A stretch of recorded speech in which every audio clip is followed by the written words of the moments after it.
Bien, bonjour à toutes et à tous, et bonjour à ceux qui nous ont rejoints en ligne. Donc, ce matin, on a deux séminaires qui nous sont proposés par Lionel Simoneau. Alors, Lionel, que vous voyez en bas.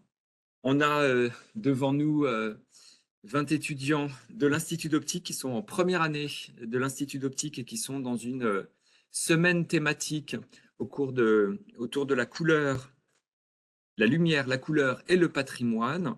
Et donc, Lionel a gentiment accepté de nous donner deux séminaires qui sont dans ce champ thématique. Le premier qui est autour de la lumière et du patrimoine, le photométrie et peinture.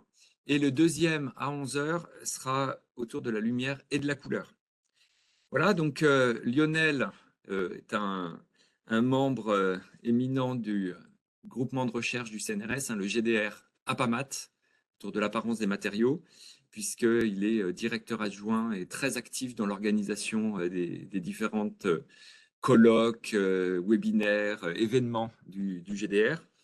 Et enseignant-chercheur à l'Université de Poitiers, c'est quelqu'un qui connaît bien aussi le domaine de la peinture, puisqu'il a fait sa thèse sur les glacis, dont vous avez abondamment entendu parler lundi et hier, notamment les glacis de Van Eyck, et l'interaction de la lumière avec ce type de structure matérielle. Voilà, donc Lionel, si tu veux compléter ta présentation, n'hésite pas. Et en tout cas, je te passe la parole. Merci beaucoup Mathieu, bonjour à toutes et à tous. Je suis vraiment désolé de ne pas pouvoir être présent avec vous. Là, je suis à Poitiers, donc ça m'était impossible. Donc, je vais faire ces deux présentations en visio. Et donc, je remercie Mathieu là, de m'avoir proposé de faire ces interventions et puis d'avoir donné quand même beaucoup de liberté à tous les intervenants sur l'interprétation de cette thématique lumière, couleur et patrimoine. Alors, comme Mathieu l'a dit, il va être question là beaucoup de lumière, mais aussi de couleur. Et le patrimoine sera sur la peinture. Donc, je m'intéresse ici à la photométrie, donc de l'art de mesurer la lumière, donc domaine scientifique s'il en est. Et puis la peinture, discipline artistique. Donc deux domaines qui paraissent complètement opposés et qui pourtant vont avoir des points de rencontre. Et en tout cas, c'est le sujet de cette présentation. Alors, trois parties pour cette présentation. Tout d'abord, est-ce que des peintres seraient à l'origine de la photométrie? Dans la deuxième partie, on va prendre plutôt le point de vue des peintres et on montrera comment les peintres ont réussi à faire la gradation de la couleur à partir de la Renaissance. Et Mathieu a évoqué les glacis, on l'évoquera également dans cette partie-là. Alors j'ai pris le terme gradation plutôt que modulation, puisque c'est un terme qui est utilisé par les savants du XVIIIe siècle qui ont fondé la photométrie. Et enfin, on change d'époque au XIXe siècle. La photométrie va concurrencer à la fois la peinture, mais va être aussi et d'abord utilisée par des fins scientifiques et notamment pour faire des mesures photométriques. Voilà un petit peu le programme. Et donc, je commence sur cette première partie sur l'origine de la photométrie. Et avant de parler de possibles contributions de peintres, je vais d'abord faire un peu l'origine de la photométrie d'un point de vue histoire des sciences. Et on commence, comme beaucoup de choses, sur un ciel étoilé. La lumière qui va beaucoup intéresser les hommes, c'est d'abord la lumière, comprendre la lumière des astres. Et on estime que l'astronomie est la première discipline scientifique. Un des astronomes les plus réputés de l'Antiquité, c'est Claude Ptolémée. On est au IIe siècle après Jésus-Christ. Et il va établir une table de données des observations de son époque. C'est un peu une collection de l'ensemble des observations de son époque, des astres. Et il va proposer une classification de la luminosité des astres en 6 degrés, 6 magnitudes, on dirait, aujourd'hui.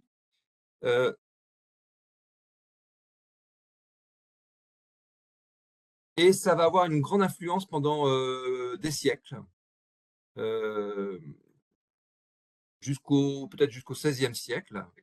On va se référer à ces tables de Claude Ptolémée, l'Almageste. Peu de remise en cause, et puis simplement peut-être à partir du XVIIe siècle, avec les lunettes astronomiques de Galilée, évidemment, on va pouvoir observer des magnitudes supérieures. Alors, comment faisait cette classification? Bien, c'était très probablement empirique, en fonction de la hauteur d'apparition des astres, qui permettait déjà une classification de ces luminosités. Et bon, comme on ne savait pas mesurer les quantités de lumière, je pense que les savants de l'époque ne se sont jamais posé la question, on va essayer de les mesurer. Ils ont vraiment, le but, c'était de les classifier plutôt que de les quantifier. Attention, je vais faire un saut temporel, puisque je vais arriver à Huygens, Christian Huygens, et on est en 1698. C'est dans un ouvrage publié de manière posthume qui s'appelle Cosmothéoros. C'est un ouvrage très particulier, puisque c'est un petit peu des conjectures sur de la vie extraterrestre, en fait. Comment doivent être les planètes pour pouvoir abriter la vie, comment seraient les habitants. D'un point de vue avec un regard d'aujourd'hui, eh bien, on trouverait le texte, je pense, un peu décevant pour un savant du calibre de Huygens, puisqu'il a une vision finalement très anthropomorphique. Cependant, voilà, c'est assez étonnant comme ouvrage, puisqu'il y a aussi des passages vraiment de science, on pourrait dire. Et il y a notamment cette partie-là où il compare la luminosité du Soleil et celle de Cyrus. Alors, comment il fait? Il va observer les astres par un long tube équipé d'un diaphragme réglable. Pardon. Et il affirme, ce qui est tout à fait correct, que la luminosité varie en inverse de la surface, de l'air de la surface du diaphragme. Et le principe, il fait l'égalisation des luminosités. Tout ça est finalement correct, et on pourrait dire que c'est la première mesure photométrique. Mais le gros défaut qui va être critiqué par Pierre Bouguet, que je vais vous présenter vraiment dans 5 minutes, c'est qu'il fait cette égalisation de mémoire. Et du coup, avec une grande variabilité en fonction des personnes, en fonction de l'heure à laquelle on pratique cette comparaison, d'autant plus que bon, le Soleil, c'est plutôt en journée et Cyrus apparaît plutôt la nuit. Donc, même s'il y a plusieurs heures en plus entre les deux comparaisons, c'est évidemment une mesure très erronée. Jean-Jacques Dortou de Méran, c'est un scientifique de l'Académie royale des sciences, on est en 1719, et il va écrire un essai sur la cause générale du froid en hiver et de la chaleur en été. Et bien sûr, ça dépend du temps d'exposition au soleil entre les deux saisons. Mais il explique aussi que ça doit dépendre également de la hauteur du soleil, de l'astre solaire. Et en hiver, le soleil doit traverser une épaisseur de couche atmosphérique plus importante, donc va être plus atténué qu'au solstice d'été. Et il pose la question sous forme de défi, ça serait bien que des savants s'emparent du sujet et quantifient de combien cette atténuation a lieu, une atténuation comparative entre les deux solstices. C'est Pierre Bouguet qui va relever le défi avec vraiment ce challenge, c'est comment quantifier l'intensité d'une source de lumière on n'a pas de photodétecteur, hein. Aujourd'hui, chaque smartphone en est équipé, mais à l'époque, on n'a que notre œil pour faire ce type de mesure. Alors, il a procédé de manière rationnelle, cartésienne, on pourrait dire, en divisant le problème en sous-problèmes plus simples. Il va utiliser d'abord un étalonnage. Alors, je vous ai dit que pour Huygens, il utilisait l'inverse de l'aire du diaphragme. Eh bien, Bouguer utilise une autre loi, ce qu'on appelle la loi en carré inverse de la distance. Le schéma ici l'explicite. Dans le cône ici, vous avez un flux donné. Et finalement, la loi du carré inverse concerne les éclairements. C'est-à-dire que si vous êtes à la distance d égale 1, bien vous avez ce flux-là, l'ensemble du flux qui passe sur cette surface élémentaire. Mais si vous êtes à d égale 2, vous voyez que l'éclairement a été divisé par 4 et à d égale 3 par 9. On a vraiment l'éclairement qui varie en fonction de la distance entre la source et la surface éclairée, en l'inverse de la distance au carré. On estime aujourd'hui que c'est Kepler qui aurait établi le premier cette loi en carré inverse. On est donc Kepler en 1604. Mais que ce soit Kepler et puis un siècle plus tard Pierre Bouguer, ils n'ont pas du tout pensé que c'était une loi exceptionnelle qu'ils inventaient. Pour eux, c'est vraiment une loi de la géométrie, comme on peut le voir finalement sur ce schéma. Donc, un étalonnage et puis un principe de mesure. Finalement, on pourrait dire que c'est la même approche que Huygens, égalisation des luminosités des deux lumières qu'on veut comparer, à la grosse différence près que les plages doivent être éclairées de manière indépendante et observées simultanément. Voilà le gros enjeu. Il faut faire la comparaison en même temps. C'est le problème parce que l'œil est un bon comparateur, c'est-à-dire si vous avez deux surfaces côte à côte, vous pouvez dire quelle est la plus lumineuse, mais vous ne pouvez pas dire de combien elle est la plus lumineuse. Et le seul critère, c'est lorsqu'il y a égalisation, où on peut dire, ben voilà, j'ai égalisation entre les deux et je peux faire du coup la mesure. De la même façon, c'est le critère de mesure, de la même façon que lorsqu'on lit un thermomètre, on regarde le trait où arrive le mercure. Alors, comment il procède? Alors, attention, il faut bien avoir en tête que c'est des mesures d'intensité lumineuse en relatif. Donc, il faut une lampe qu'il faut mesurer et vous avez une lampe de référence. Au 19e siècle, ça va devenir la bougie qui va être l'unité finalement de l'intensité lumineuse pendant tout le 19e siècle. Donc, comment on fait? Bien, on déplace une des deux lampes jusqu'à temps qu'il y ait égalisation sur les deux surfaces de luminosité sur les deux surfaces ici éclairées. Et finalement, l'intensité relative est égale au rapport des distances au carré. Donc, vous allez transformer une mesure photométrique par une simple mesure de distance que vous pouvez mesurer avec un mètre. Alors, autre petit détail qui ont leur importance, c'est que Bouguer va choisir la pleine lune plutôt que le soleil. Pour deux raisons. C'est que évidemment, la pleine lune est beaucoup moins intense que le soleil. Et résultat, on peut comparer la pleine lune avec des lumières, des intensités lumineuses qui sont accessibles un peu comme des chandelles, par exemple. Et deuxième intérêt, c'est que vous n'avez pas à attendre 6 mois entre le solstice d'hiver et le solstice d'été. Et tout ça est très bien documenté et on peut dater la naissance, la première mesure photométrique au 23 novembre 1725. Une première nuit pour le solstice d'hiver et une deuxième nuit pour le solstice d'été. Il fait la comparaison il va se servir comme intermédiaire de 4 chandelles. Et donc, voilà, il arrive à mesurer l'intensité relative de la pleine lune aux hauteurs correspondant au solstice d'été et d'hiver. Et donc, il a relevé le défi de Méran.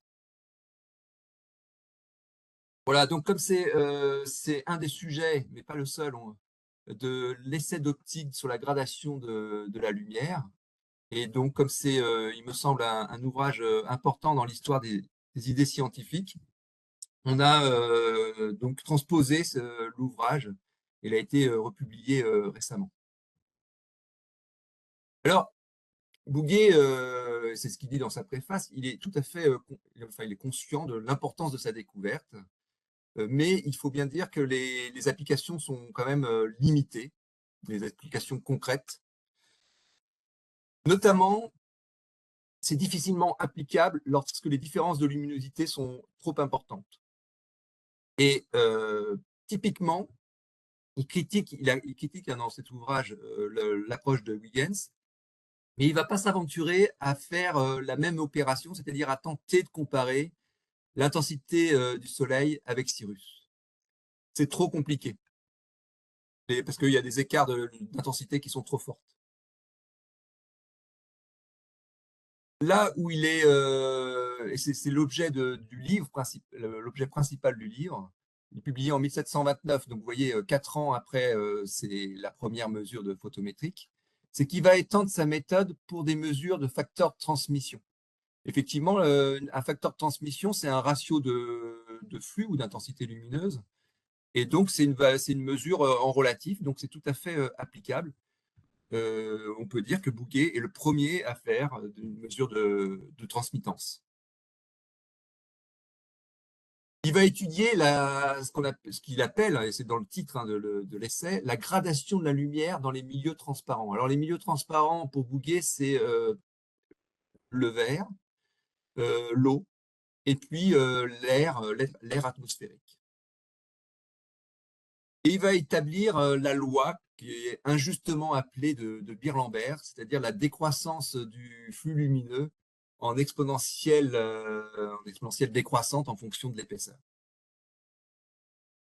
Injustement appelée de Beer-Lambert, parce que c'est clairement c'est Bouguer qui établit cette loi dès 1729. Lambert, on est un petit peu plus tard, je vais en parler juste après, en 1760. Et Beer ou Berg, je ne sais pas comment on le prononce, qui est un Allemand, un chimiste allemand, au milieu du 19e siècle. Le deuxième, où en fait finalement l'origine de la photométrie, c'est au XVIIIe siècle avec deux ouvrages importants, essentiels, c'est Pierre Bouguer, donc l'essai d'optique sur la gradation de la lumière. Et le deuxième, on est en 1760, c'est Lambert avec son livre Photometria, c'est écrit en latin. Plus exactement, c'est photométrie ou de la mesure et de la gradation de la lumière, des couleurs et de l'ombre. Donc, ça me semblait intéressant de vous montrer qu'il y avait également le terme gradation dans le titre. Et pas seulement des lumières, il parle des couleurs et de l'ombre. Voilà les deux ouvrages essentiels. On est au XVIIIe siècle, c'est une nouvelle discipline, mais sans application. Application concrète. Et finalement, là, c'est un extrait de la préface du livre de Pierre Bouguer. La seule application qui puisse être vraiment concrète, c'est qu'il envisage, c'est un outil pour les peintres. Et il parle d'ailleurs pour réaliser une perspective aérienne, qu'il définit ainsi, cette gradation des teintes et demi-teintes qui font que les parties d'un tableau semblent fuir ou avancer. Alors, je ne vous ai pas pris l'exemple d'un tableau ici, c'est une photographie, mais qui illustre quand même bien cet effet de perspective aérienne. C'est-à-dire que plus vous êtes en arrière-plan, plus les couleurs vont être pâles, c'est-à-dire plus claires et moins saturées. Alors, quand on pense en perspective aérienne, les spécialistes de la peinture, et peut-être vous en faites partie, vont sans doute penser à Léonard de Vinci, qui utilise cette technique, et notamment j'ai mis la Joconde pour traiter l'arrière-plan de la Joconde, avec également cette idée voilà, de jeu sur la saturation et la clarté de la couleur pour créer cette perspective. Alors pourquoi je vous parle de Léonard de Vinci? C'est pour j'arrive à la question que je posais dans cette première partie, est-ce qu'il y a des peintres qui seraient à l'origine de la photométrie? Et j'en viens donc à Léonard de Vinci comme première hypothèse. Et vous savez qu'il a écrit il a récolté plein de notes dans un codex. C'est en fait plusieurs manuscrits, là c'est le manuscrit de France. Voilà, c'est une note. Alors, vous savez que Léonard de Vinci s'est beaucoup intéressé à la lumière et j'allais dire plus encore aux ombres, à la modulation par des ombres. Et là, vous avez une petite note. Alors, je vais faire un zoom ici, où vous voyez, on voit clairement deux lumières qui sont mises face à face. Et vous avez un écran, enfin, oui, une barrière, un obstacle qui est entre les deux. Et avec, il compare finalement les deux ombres. Et finalement, on a là un principe de photomètre basé sur l'égalisation de ce qu'on appelait à une époque la force des ombres. Alors toutefois, est-ce qu'on peut dire que c'est un photomètre? Je crois qu'on est là, ça serait un petit peu exagéré de le dire. Alors, vous vous souvenez que pour lire Léonard de Vinci, il faut savoir lire l'italien, mais il faut aussi utiliser un miroir. Euh, Finalement, ça reste des notes, c'est assez sommaire.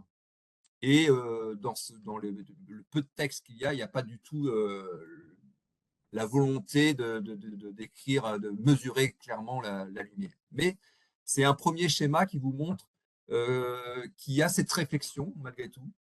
Et on est en 1490, hein, donc quand même 250 ans avant Pierre Bouguer. Je fais un saut de... Non, pardon, oui, j'avais oublié que j'avais mis ça pour vous dire que là, je reviens à la fin du XVIIIe siècle pour vous dire qu'il y a une analogie. C'est le photomètre de Rumford et qui est basé justement sur l'égalisation des ombres, avec l'idée que comparer des ombres, c'est moins fatigant d'un point de vue oculaire que de comparer directement les plages éclairées. Donc, le principe est le suivant, hein. Sur le principe, c'est la même règle que celle de Pierre Bouguer, hein, avec l'utilisation de la règle de la loi en carré inverse. Simplement, l'ombre est créée, l'ombre de ce cylindre est créée et projetée donc par les deux sources sur un écran et on compare ces ombres.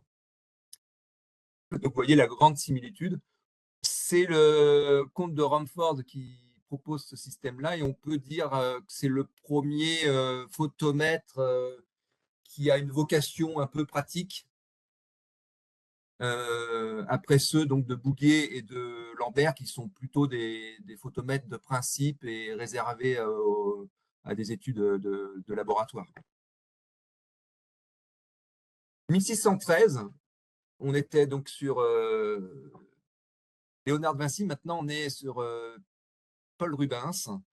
Donc Paul Rubens, on qualifierait volontiers de peintre de la couleur. Et là, c'est plus étonnant parce que c'est une gravure. C'est une gravure qu'il fait d'un livre, en fait de 6 livres. C'est un traité d'optique en 6 livres de François d'Aguilon. C'est un théologien et un savant qui est contemporain et habite Anvers comme Rubens. Donc on peut imaginer qu'ils sont proches. Et il propose un dispositif, vous voyez ce schéma-là, qui ressemble très très fortement au photomètre décrit par Bouguer avec un siècle d'avance. Voilà, donc ça ressemble beaucoup. Qu'est-ce qu'on peut dire? Il établit que l'éclairement de la première lampe, elle est ici, est plus important. Donc il l'observe ici, vous voyez, il y a des petits trous, puis après il l'observe sur l'écran, il compare les deux zones éclairées. L'éclairement de la première lampe est plus important que celle de la lampe à 2 flammes, donc on peut, a priori d'intensité double, placée à une distance double. Donc ça, c'est ce qu'on peut, tout simplement en appliquant la loi des carrés inverses, on peut établir qu'il a tout à fait raison. Le souci de ce système, c'est que bien qu'il soit après Kepler, donc, mais voilà, il n'utilise pas, il n'établit pas la loi du carré inverse. Donc voilà, c'est du coup un photomètre, mais qui n'a sans doute jamais vraiment servi pour faire une mesure de lumière. Alors pourquoi il n'utilise pas la loi du carré. Enfin, pourquoi il l'utilise pas? Enfin, pourquoi il ne la retrouve pas, la loi du carré inverse? Je pense que, c'est vraiment une hypothèse personnelle, mais je pense que le concept que vous ayez un éclairement qui tende vers zéro quand la distance tend vers l'infini et n'est pas, qu'il ne l'appréhende pas du tout. Parce qu'au bout d'un moment, quand vous êtes à très grande distance, au bout d'un moment, vous n'avez plus de lumière. Et plus de lumière, je pense que pour François d'Aguillon, ça veut dire une intensité nulle, zéro. Donc on ne peut pas avoir cette loi en carré inverse. Alors que Pierre Bouguer, lui, d'un point de vue conceptuel, ça ne lui posait pas de problème. Et il avait compris aussi que quand on voyait plus de lumière, ça ne veut pas dire qu'il n'y avait plus de lumière, c'est-à-dire qu'on était en dessous du seuil de perception de l'œil. Alors, évidemment, il y a des analogies très fortes, enfin, ça ressemble beaucoup au photomètre de Bouguer. Donc là, on est 150 ans après. Le photomètre de Lambert, vous voyez, similaire. D'ailleurs, c'est marrant parce il compare aussi une chandelle et une double chandelle. Et le principe est toujours, c'est toujours la même chose, hein. Alors là, il met un écran. La différence par rapport à celui de Bouguer, c'est que ça lui permet d'avoir une zone éclairée ici par cette chandelle-là et cette zone-là par ces deux chandelles. Et vous avez si vous voulez, une séparation, une juxtaposition des deux zones, donc qui facilite la comparaison grâce à l'écran qui est placé ici. Et là, on fait un saut encore plus loin, mais j'y reviendrai. C'est le photomètre de Foucault. C'est un photomètre à compartiment. Le principe est vraiment également très proche. Donc là, c'est des égalisations non pas d'ombres, mais de zones directement illuminées. Voilà pour cette première partie sur les origines de la photométrie, où on voit qu'il y a les peintres ont contribué un petit peu à réfléchir en tout cas sur ce concept de mesure, de modulation de la couleur, de la lumière, pardon. Et dans ce deuxième chapitre, je prends là, je refais un flashback, mais en me mettant du côté des peintres et de voir comment ils ont réussi à proposer de la gradation de la couleur en peinture.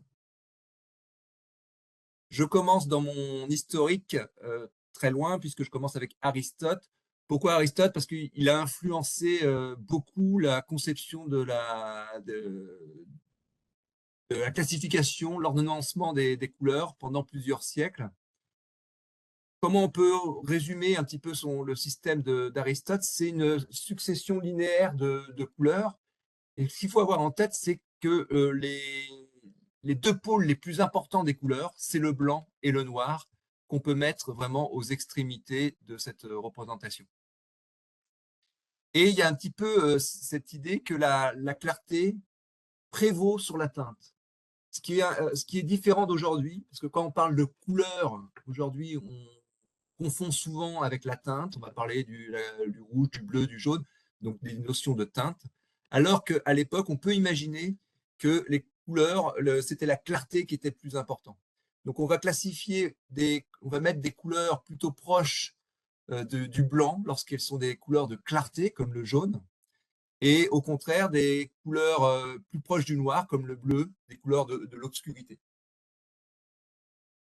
Alors, là, c'est David Briggs, qui est un petit peu le monsieur colorimétrie et couleurs en Australie, qui a fait un très beau site que je vous conseille de consulter, et donc qui réunit voilà, ces différents systèmes sur plusieurs siècles, comme vous pouvez le voir.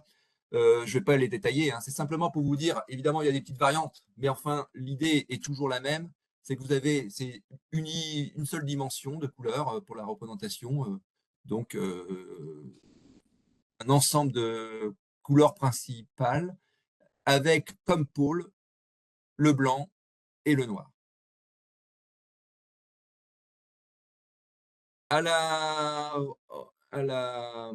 Au Moyen-Âge, pardon, on a toujours ce même représentation d'Aristote, et la couleur surtout est utilisée déjà souvent en aplat et beaucoup pour sa dimension symbolique forte.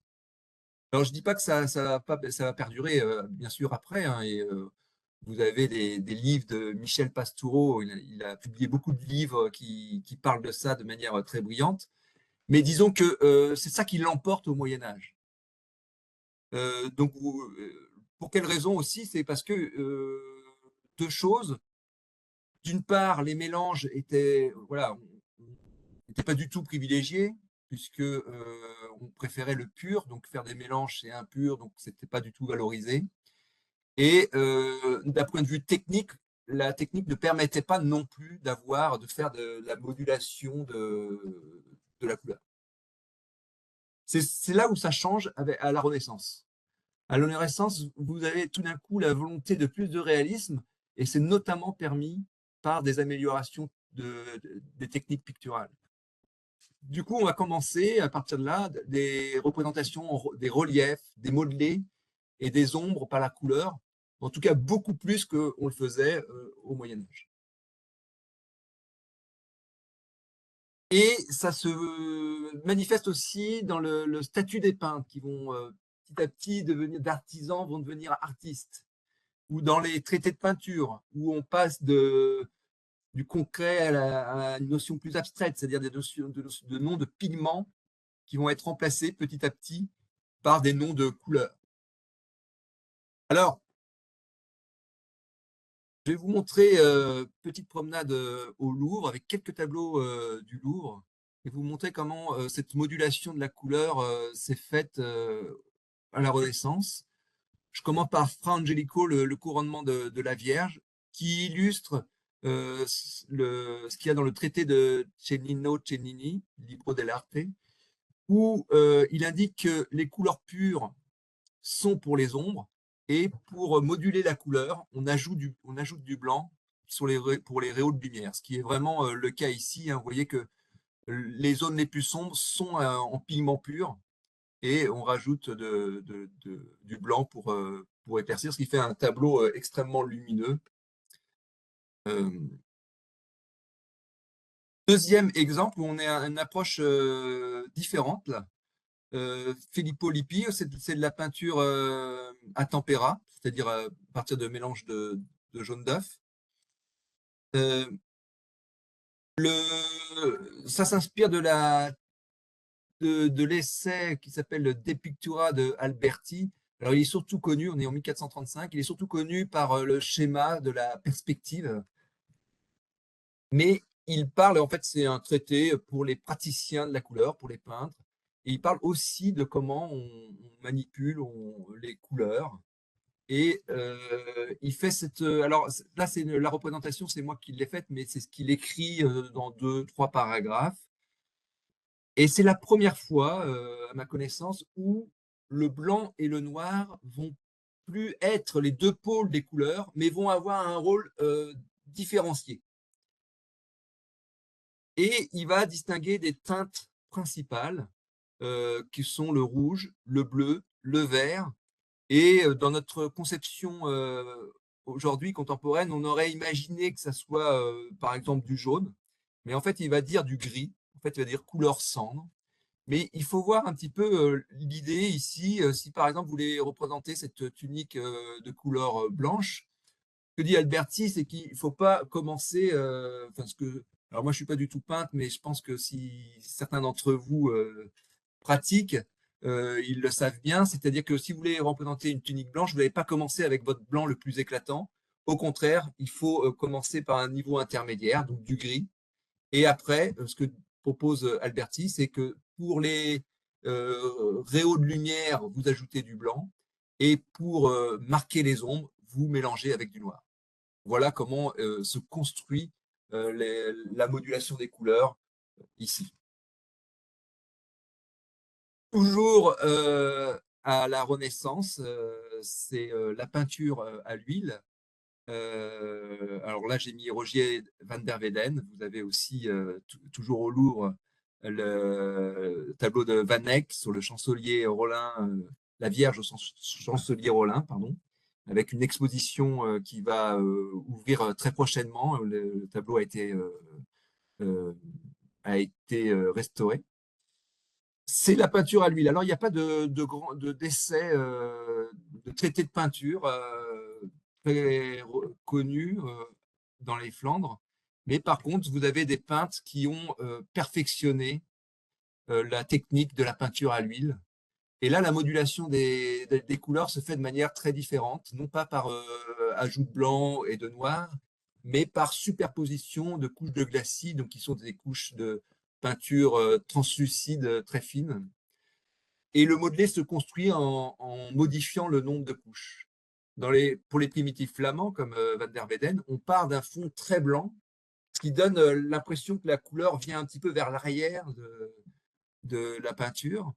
Et par exemple, sur un drapé, comme la robe de la Vierge, vous avez les zones les plus sombres sont les zones les plus épaisses en couche de peinture, de glacis. Alors, là aussi, hein, je suis toujours au musée du Louvre. Là, je vous ai mis, c'était juste pour vous montrer, là, je crois qu'ils sont dans la grande galerie des peintures italiennes. Avec deux exemples, j'ai essayé de respecter à peu près les proportions de ces tableaux. On est Andrea Mantegna, c'est à peu près la même époque, on est vers 1480. C'est de la peinture à la détrempe, donc une peinture très mate. Et puis Antonio de Messine, qui est celui qui est réputé avoir importé la technique de la peinture à l'huile et des glacis en Italie. Et donc, un réalisme très fort, la translucidité qui est traduite par cette technique de la peinture à l'huile. Autre comparaison, mais attention, là, il y a une différence de date. Donc, la Joconde, on est en 1510.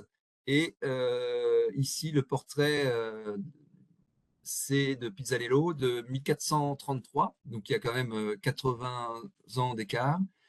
Euh, c'est pour vous montrer, alors, ces deux peintres de Florence. La différence ici, c'est que les contours, donc le portrait est de profil, ce qui était la tradition des peintures florentines, des portraits à l'époque, avec un contour très très marqué, tandis que sur la Joconde, eh bien, Léonard de Vinci reprend la tradition plutôt flamande de faire des portraits en trois quarts.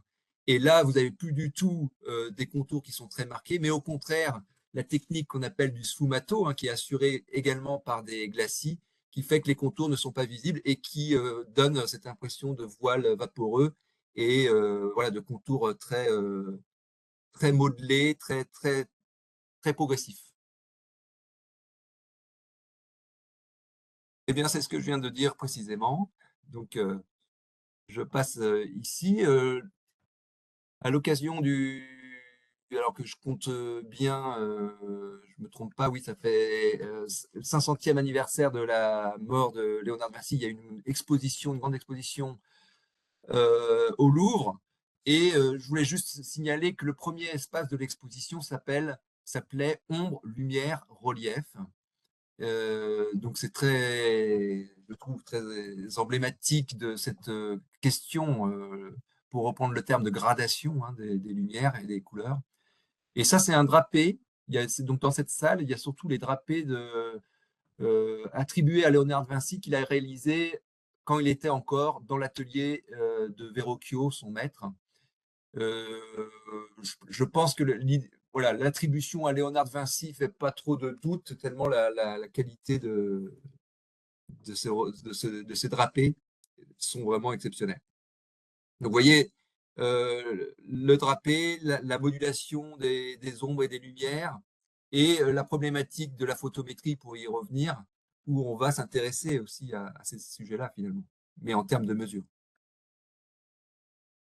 Je reviens sur, vous voyez, ça fait écho à ma première partie, puisque François d'Aguillon, qui s'est intéressé à la photométrie, on pourrait dire, s'est aussi intéressé à la classification des couleurs. Les deux sont liés finalement. Et là, vous avez, c'est un autre des livres c'est aussi une gravure de Rubens. Ce schéma-là est vraiment intéressant. Il y a un peu du système d'Aristote encore, puisque le blanc et le noir constituent encore les deux pôles extrêmes. Mais c'est la première représentation qui dépasse un peu une représentation strictement unidimensionnelle.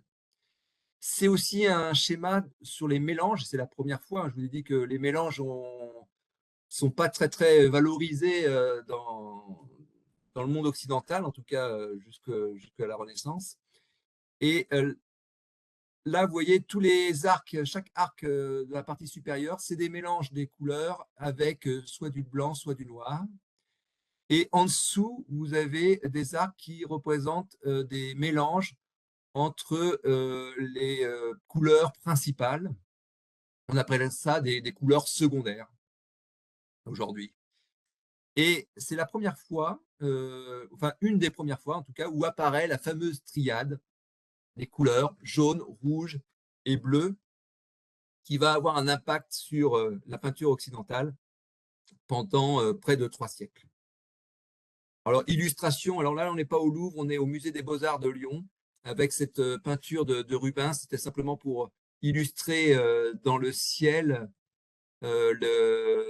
cette triade, justement, le jaune, le rouge et le bleu qui apparaissent ici.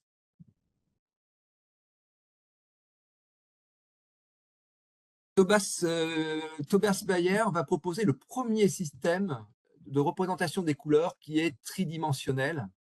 Et finalement, on voit que c'est un peu ça pourrait être une synthèse de ce qui précède. Comme Alberti, eh bien, il va séparer le rôle du blanc et du noir, à tel point qu'il va le mettre en 3e dimension. Ça va être l'axe de clarté noir-blanc. Et il va reprendre finalement la tradition donc qu'on trouve déjà avec François d'Aguilon, de la triade jaune, bleu, rouge en couleur principale. Et donc, la base chromatique de son double tétraède va être ce triangle bleu, rouge, jaune. Alors, il n'a pas pu réaliser d'un point de vue matériel ce double tétraède. Le seul trace qu'on a de matériel, c'est une réalisation de la base chromatique triangulaire, mais qui a été publiée de manière posthume. Lambert, donc je vous en ai déjà parlé, donc c'est le même que tout à l'heure. Donc vous voyez, s'il s'intéresse à la photométrie, il s'intéresse aussi aux couleurs. Il a proposé, il a voulu réaliser d'un point de vue matériel ce double tétraède. Mais il va vite se rendre compte que lorsqu'il fait des mélanges entre les primaires, il arrive très rapidement à des couleurs très sombres et il décide rapidement que finalement la partie inférieure n'est pas nécessaire et il va se limiter à une représentation sous forme de pyramide à base triangulaire. Autre point que je trouve très intéressant, donc c'est la première réalisation tridimensionnelle avec représentation avec des couleurs. Et il faut signaler sa collaboration pour réaliser ça entre donc Lambert, qui est un grand savant du XVIIIe siècle, et un peintre, Benjamin Callot.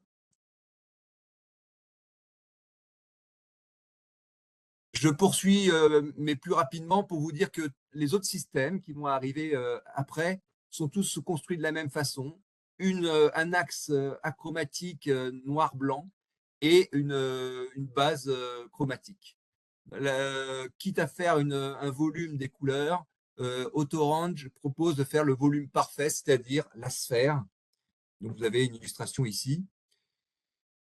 Et Munsell va vouloir réaliser d'un point de vue matériel cette sphère d'Autorange en ajoutant comme contrainte que l'écart entre les couleurs voisines doivent être d'un point de vue perceptif identiques dans tout l'espace. Et il se rend vite compte qu'il n'aboutit pas à une sphère, mais à cet espace un peu déformé.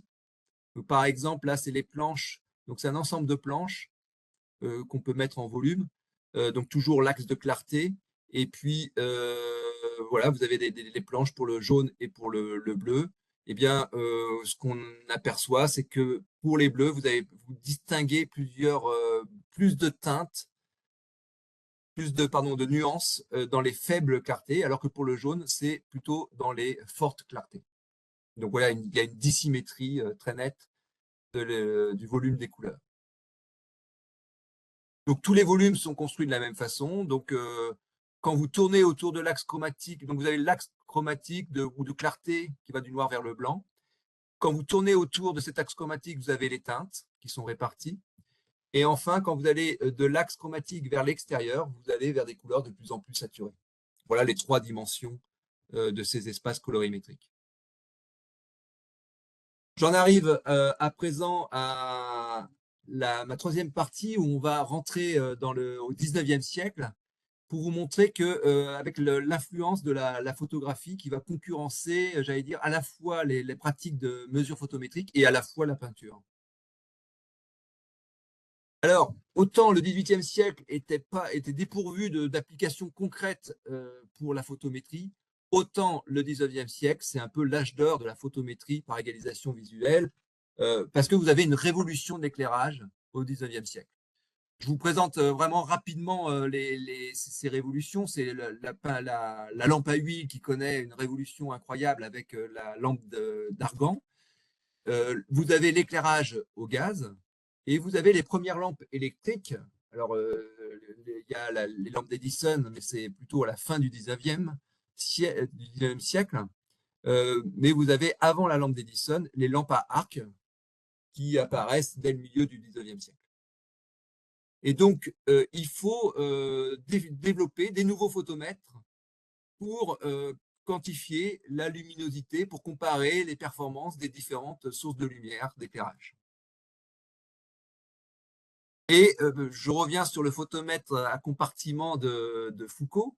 On est en 1855. Et là, c'est vraiment une commande qui a été faite à Foucault pour justement vraiment comparer les différents becs à gaz, on va dire, qui servent pour l'éclairage à Paris. Et il développe ce photomètre qui est très proche de celui de Bouguer. Hein. C'est vraiment, vous comparez 2 zones avec des compartiments là, qui sont séparés. Donc on appelle ça aussi le photomètre à compartiment. Bien entendu, il faut que à l'intérieur, tout soit sombre pour pas qu'il y ait d'influence de rebond sur les parois. Il met un écran translucide diffusant pour que voilà, qu'on puisse faire vraiment une comparaison de luminosité et que ça soit uniforme. Et la petite amélioration vient ici dans la séparatrice qui est réglable. Donc on peut translater légèrement. Et cette translation permet de faire quoi? Vraiment d'ajuster de telle sorte que les ombres s'ajustent pile. Comme ça, la comparaison est plus simple lorsqu'on est vraiment juxtaposé. Voilà, c'est la différence du photomètre de Bouguer, je ne sais pas si vous vous souvenez, mais où les 2 zones éclairées étaient quand même bien séparées. Là, on les rapproche et ils sont juxtaposés, donc ce qui facilite la comparaison et qui permet des mesures un peu plus précises. Je me permets, comme vous êtes des spécialistes de l'optique, de vous montrer 3 photomètres, je crois, hein, qui ont été utilisés au cours du 19e siècle parce qu'ils sont très intéressants. Ils mettent des principes optiques assez élémentaires qu'ils utilisent. Je vous présente d'abord celui qui va avoir beaucoup de succès parce qu'il est low cost. C'est le photomètre de Bunsen. On est en 1843. C'est l'égalisation entre la lumière transmise sur la tache d'huile et la lumière réfléchie en dehors. Vous voyez, c'est simplement une feuille de papier et vous avez mis une tache d'huile au milieu. Donc le papier est légèrement translucide, mais la translucidité ou même la transparence va être très forte au niveau de la tache d'huile. Donc si vous éclairez ici, vous regardez en réflexion, eh bien, le papier va paraître, c'est du papier blanc, et la tache d'huile, comme il n'y a rien derrière, va paraître sombre. Si au contraire, vous l'observez en transmission, eh bien, c'est le contraire. C'est la tache d'huile qui va vous paraître la plus lumineuse en transmission. Et donc, le principe est le suivant. Vous mettez vos 2 lampes, la lampe à comparer et la lampe à mesurer face à face, et vous mettez votre écran avec votre tache d'huile au milieu. Et la position relative, vous utilisez encore une fois la loi des distances des carrés inverses. et vous arrivez à cette mesure d'intensité relative lorsque finalement vous avez l'impression que l'éclairement est uniforme. Ça, c'est vraiment c'est très facile à mettre en place et ça marche quand même plutôt bien. C'est assez étonnant, l'effet. Alors, je me permets de vous présenter le photomètre de Babinet. Pour le coup, je pense qu'il n'a pas été il n'a pas eu un succès fou, mais comme vous êtes là vraiment en optique, c'est un peu la French Touch. Babinet, c'est vraiment l'école voilà, des spécialistes de la polarisation que sont Arago, Fresnel, etc. Alors, le principe est le suivant.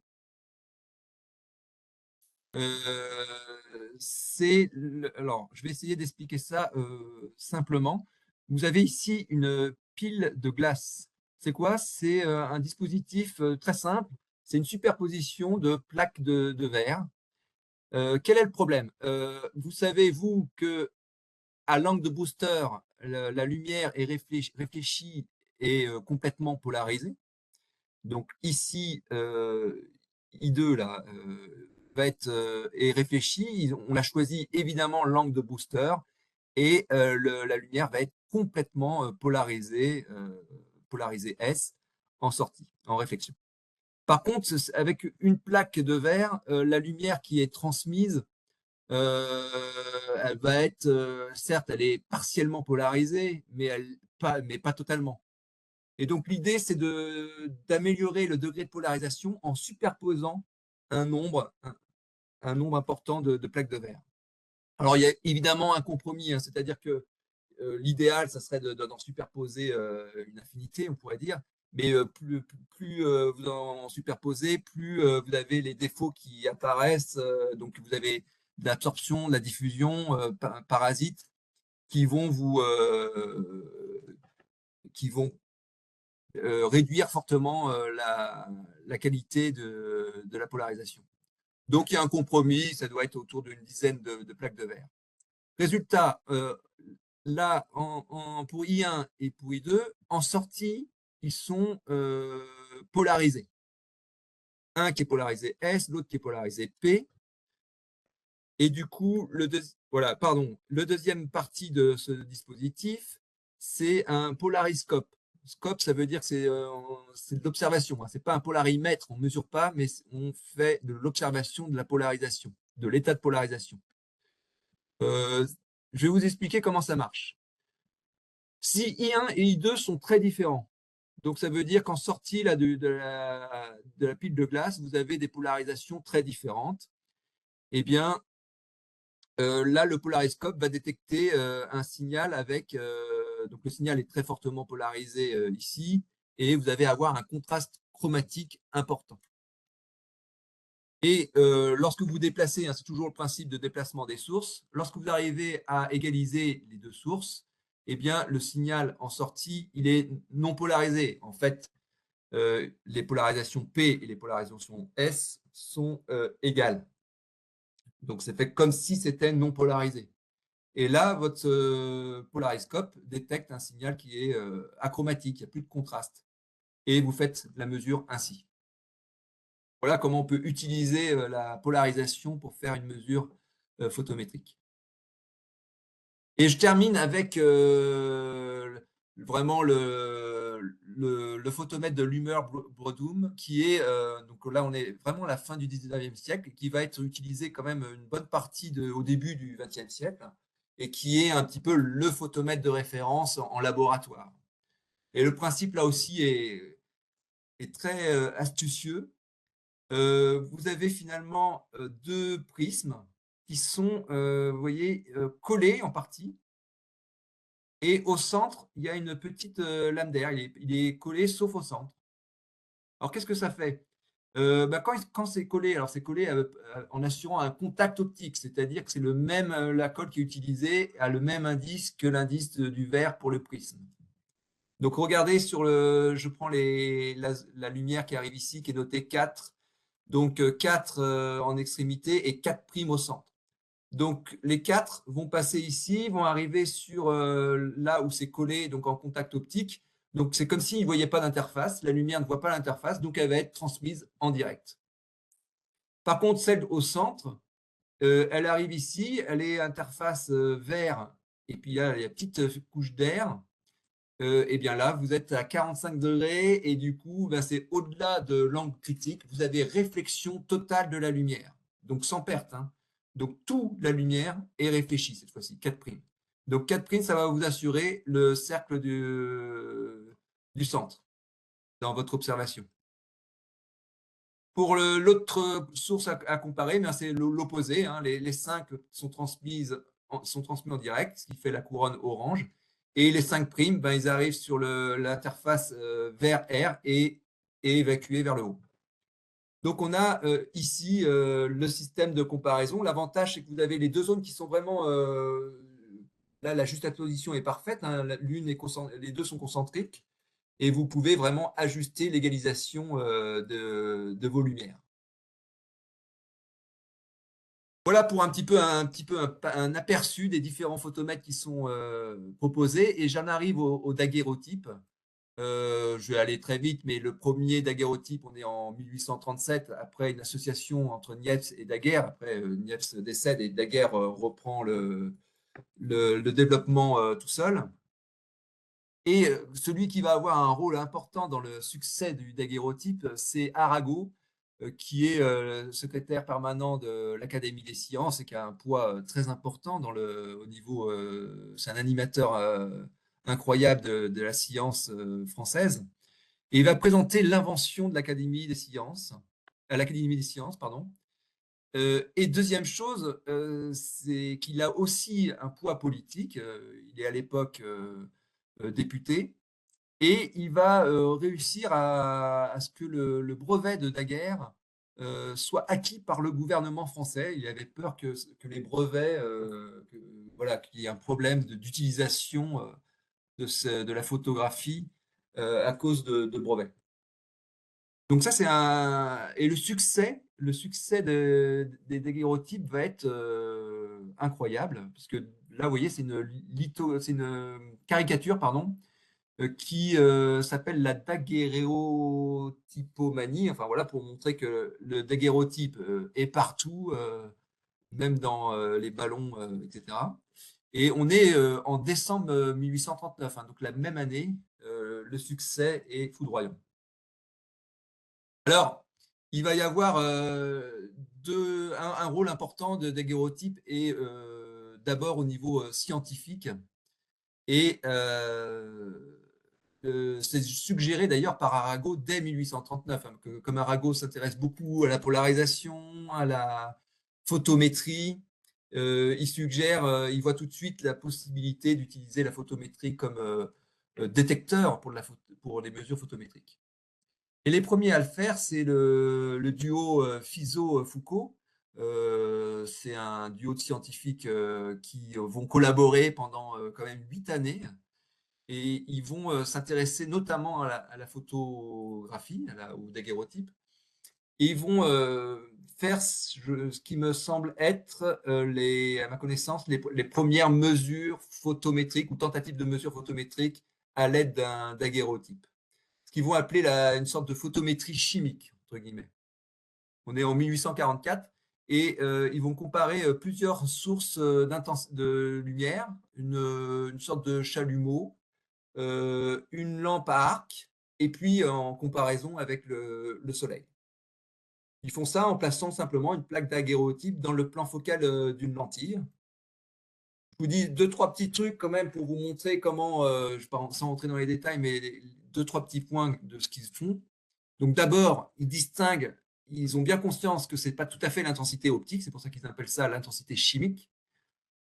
Ils vont quand même, malgré cette différence, essayer de valider par comparaison avec une mesure, pardon, j'ai mis photographique, mais c'est pas ça, hein, c'est une mesure photométrique par égalisation visuelle, donc avec les moyens traditionnels, pour montrer que c'est cohérent, que ça va dans le bon sens. Ils montrent aussi, c'est intéressant parce que c'est, je pense, des choses que vous pouvez faire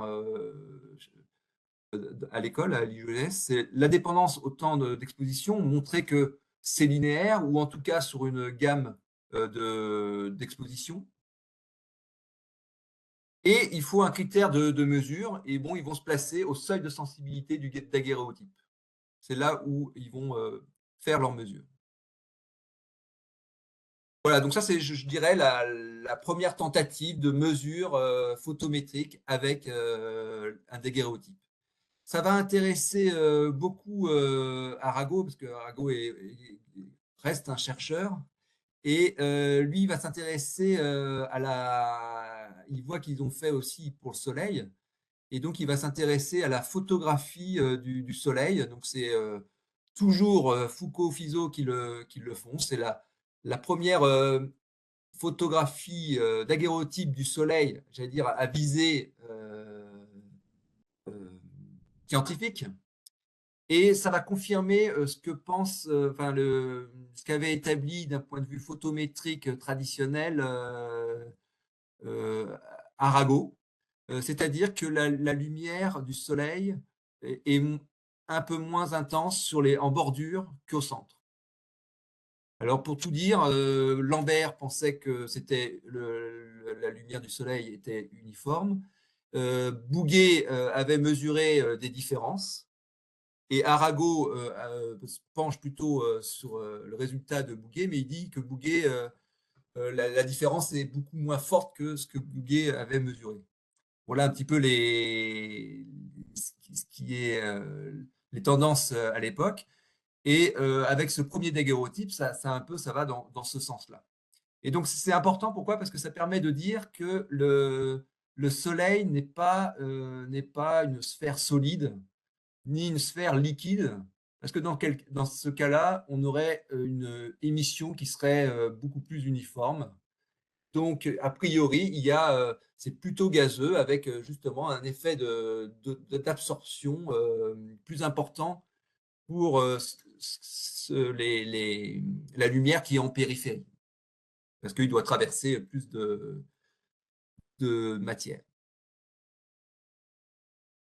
Toujours sur les daguerréotypes, on est cette fois-ci dans la photométrie, mais spectrale. Un daguerréotype du spectre solaire en couleur, c'est Edmond Becquerel en 1848, avec sa technique de photographie couleur qui est très spécifique. Et voilà, ça a eu un impact très important pour l'astronomie, le développement de l'astronomie au 19e siècle, où voilà, on a pu faire des analyses spectrales grâce à la photographie de nombreuses étoiles. Là, c'est encore le spectre solaire qui est photographié.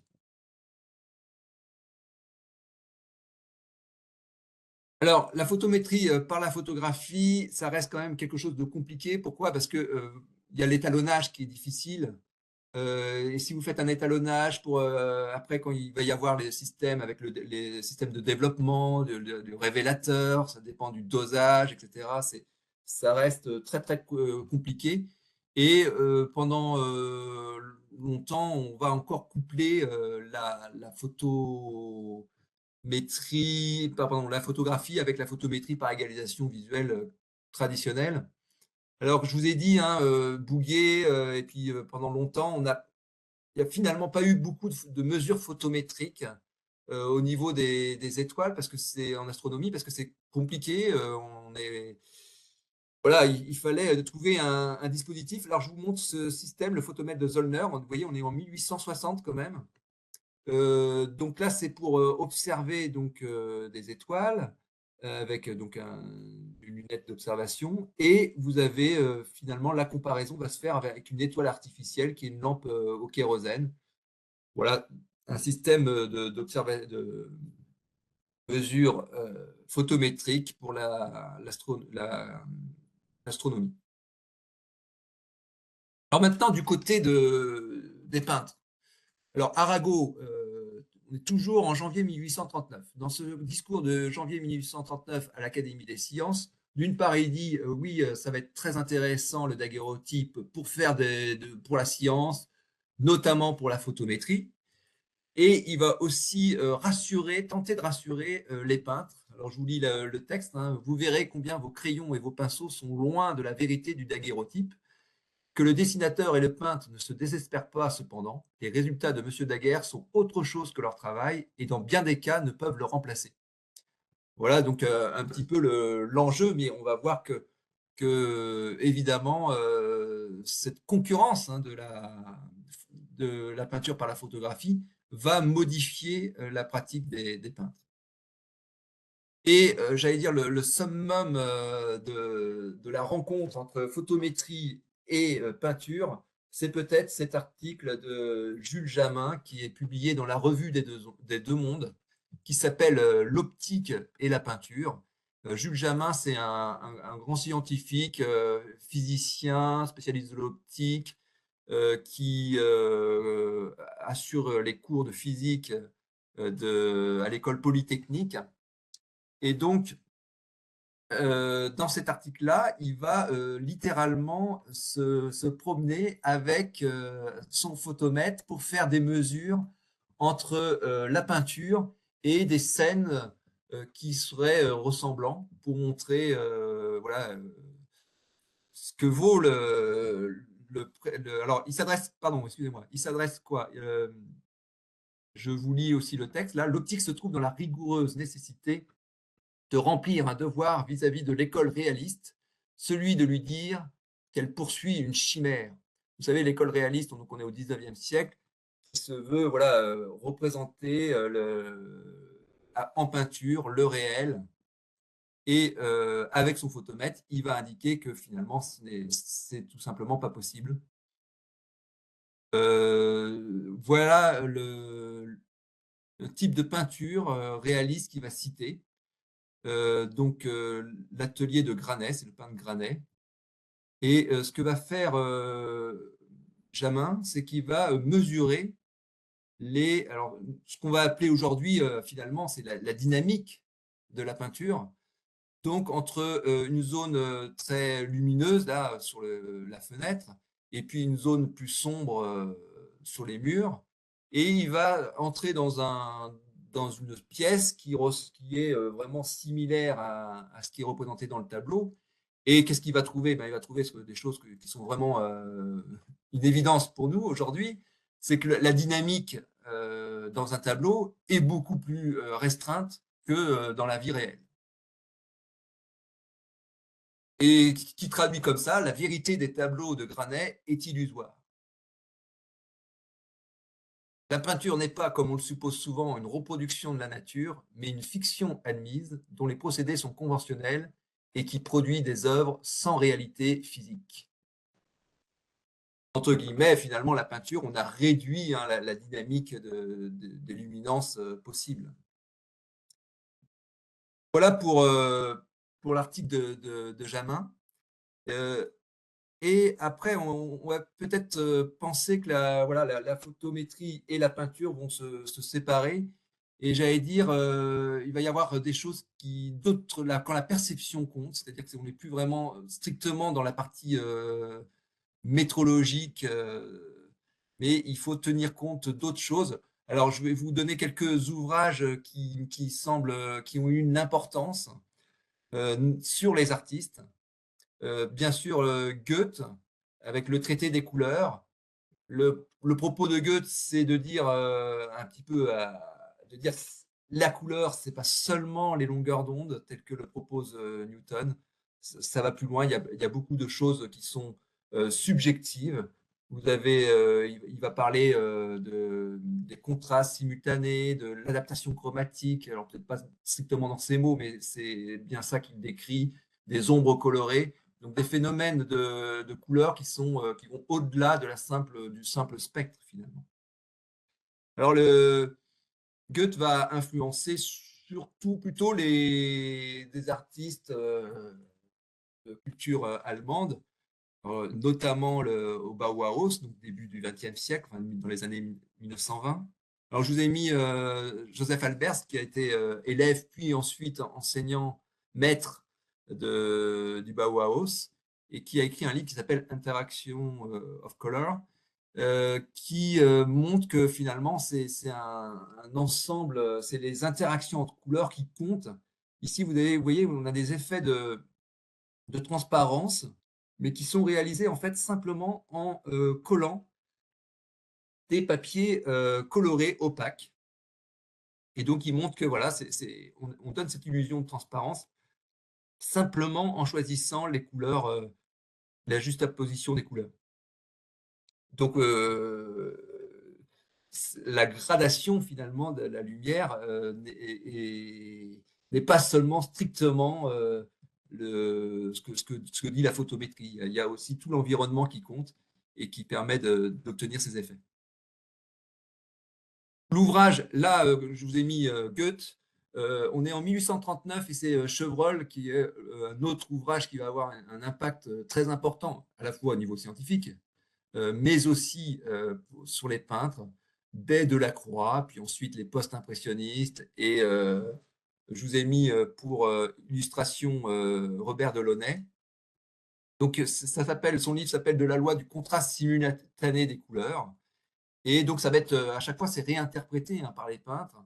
Pour Robert Delaunay, voilà, je vous ai mis celui-ci parce que ça s'appelle spécifiquement contraste simultané soleil et lune.